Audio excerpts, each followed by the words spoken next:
یہ وبائیں جو پھیلی ہوئی ہیں، یہ جو پریشانیاں ہیں، حالات جو بگڑے ہوئے ہیں، بلکہ اللہ کا اترا ہوا عذاب راتوں کو رونے کی برکت سے اللہ اس عذاب کو بھی ٹال دیتے ہیں۔ اور بھئی یہ جماعت جو اللہ کے گھر میں ہے، یہ معمولی لوگ نہیں ہیں، یہ تو اللہ کے راستے میں نکلے ہوئے ہیں، یہ تو حضور صلی اللہ علیہ وسلم کی محنت کے لیے نکلے ہوئے ہیں، ان کی تو جان اور مال اور یہ وقت اور سوچ اللہ کے دین کے لیے ہے۔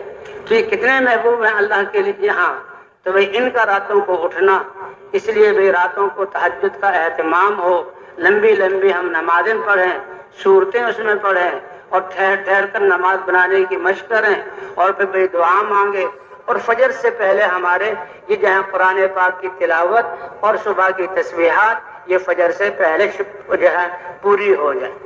قرآن پاک کو ہاتھ میں لے کر اور دیکھ کر ناظرہ پڑھنا۔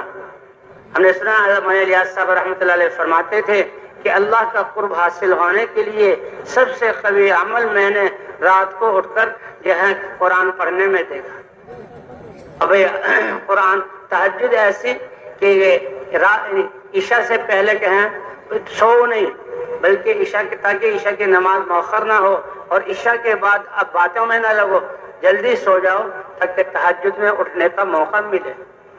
ایک دن کے اعمال ہیں وہ تو اپنے آپ کو ان اعمال میں تھکانا ہے، اور ایک رات کے تھوڑا سا آرام کر کے پھر اللہ کو منانا ہے۔ اس لیے بھی اللہ کے راستے میں نکل کر جیسے ہم اپنے آپ کو پانچوں نمازیں تکبیر اولیٰ کا عادی بنائیں، پھر اس کا اہتمام کریں، تو راتوں کو اٹھنے کا بھی اہتمام کریں۔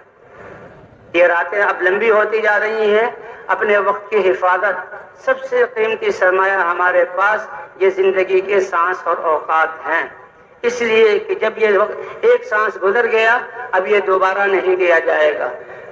اور سب سے زیادہ انسان کو اسی بات پر افسوس ہوگا کہ میں نے اپنا فلاں وقت ضائع کیوں کر دیا۔ اس لیے بھی تہجد میں اٹھنا اور راتوں کو اللہ سے مانگنا، ہر ساتھ یعنی دعا تو اللہ سے راز و نیاز کی باتیں ہیں، اس میں ہمیں مزہ آئے۔ جی ہاں، آدھا گھنٹہ تو کم از کم ہے کہ ہم اللہ سے جہاں مانگیں، اور اس کے بعد بھائی یہ جو قرآن پاک کی تلاوت ہے، اور اس کے بعد یہ صبح کی تسبیحات روزانہ جو ہے ہم نے ذکر کرنا ہے، یہ سبحان اللہ، الحمدللہ، لا الہ الا اللہ، اللہ اکبر 100 مرتبہ صبح، 100 مرتبہ شام، باوضو ہو کر، قبلہ رخ ہو کر۔ اس ذکر کا مطلب یہ ہے کہ ہر وقت اللہ کا دھیان ہمارے دل میں آ جائے، کسی وقت بھی ہم اللہ کی یاد سے غافل نہ ہوں۔ ہم اللہ کے بندے ہیں، ہم حضور کی امت میں ہیں، اللہ مجھے دیکھ رہا ہے، اور اللہ میری بات کو سن رہا ہے، اور اللہ میرے ساتھ ہے۔ اللہ کا ساتھ ہونا یہ کتنا بڑا حوصلہ اور کتنی بڑی بات ہے۔ ایک بچہ بازار جاتے ہوئے باپ ساتھ ہوتا ہے، بچے کی جیب میں ایک دھیلا نہیں، لیکن باپ کے ہوتے ہوئے مطمئن ہوتا ہے کہ ساری عید کی ضروریات والد میرا خریدے گا۔ تو بھئی اللہ سے ہمارا ایسا یقین اور یقین ہو کہ اللہ میرے ساتھ ہے تو میرے سارے کام بن گئے۔ اس لیے اللہ کا دھیان جمانے کے لیے تیسرا کلمہ ہے، اور پھر بھئی حضور صلی اللہ علیہ وسلم کے احسانات کہ آپ نے کتنی مشقتیں جھیلی اور اپنے صحابہ کو یہ دین پہنچایا۔ اے اللہ، ہم تیرے نبی کا یہ احسان ہم نہیں ادا کر سکتے۔ درود شریف کی صورت میں اللہ ہی سے رحمتوں کا مانگنا ہے۔ اس لیے جو آدمی حضور صلی اللہ علیہ وسلم پر ایک دفعہ درود پڑھتا ہے، اللہ 10 رحمتیں نازل فرماتے ہیں۔ ایک صاحب نے کہا یا رسول اللہ، پھر تو میں ہر وقت جو ہے آپ پر درود ہی پڑھتا رہوں۔ فرمایا ہاں، اللہ کی طرف سے بھی تمہاری ساری مشکلات میں تمہاری کفایت کی جائے گی۔ اب اس کے ساتھ ساتھ استغفار کا بھی اہتمام ہو، 100 مرتبہ صبح، 100 مرتبہ شام، یہ تو کم از کم ہے۔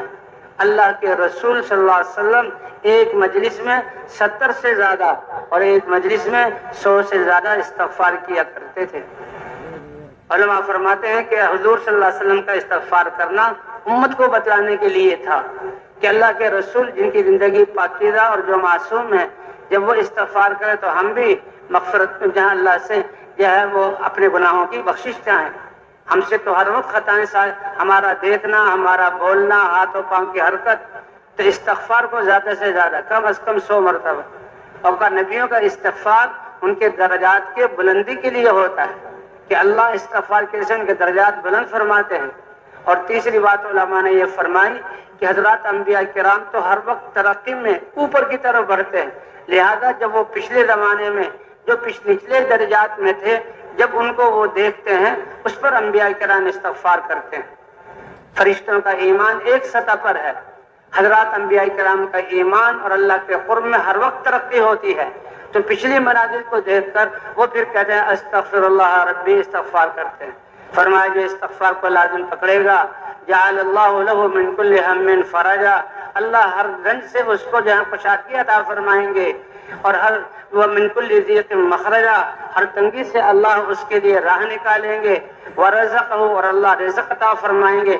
اور یہ سارے کام اللہ تعالی ایسے اپنی قدرت سے کریں گے کہ عقل والوں کی عقل وہاں پہنچ ہی نہ سکتی۔ اسی طرح بھائی دعاؤں کا فرمائے کہ مسلمان تو نعمتوں کے ملنے پر شکر ادا کرتا ہے۔ یہ زندگی ایک بہت معمولی سی ہے اور انسان تہائی زندگی سونے میں گزارتا ہے، آخرت کا سرمایہ ایمان اور اعمال۔ اس کے لیے کہتے ہیں اللہ کے رسول نے ہر وقت کی دعائیں بتلائی ہیں۔ انسان سو کر اٹھے تو الحمدللہ الذی احیانا، یہ فوراً یہ دعا پڑھ لے۔ وضو کرنے بیٹھے تو بسم اللہ پڑھے، وضو کر چکے تو پھر بھی دعا جیسے پہلے عرض کیا گیا، اور فجر کی اذان کو سنے اس کے لیے بھی دعا بتائی گئی ہے کہ جو اذان سنتا اللہم ھذا اقبال نہارک و ادبار لیلک و اصوات دعاتک، یہ دعا پڑھے۔ اذان کے کلمات کو کہنے پر فرمایا عورتوں کے لیے ہر حرف پر اللہ 10 لاکھ نیکی عطا فرمائیں گے، اور مردوں کو اللہ ہر کلمے پر ہر حرف پر 20 لاکھ نیکی عطا فرمائیں گے۔ اور پھر اذان کے کلمات کہنے کے بعد یہ دعا کرے گا تو اللہ اس کی دعا کو قبول فرمائیں گے۔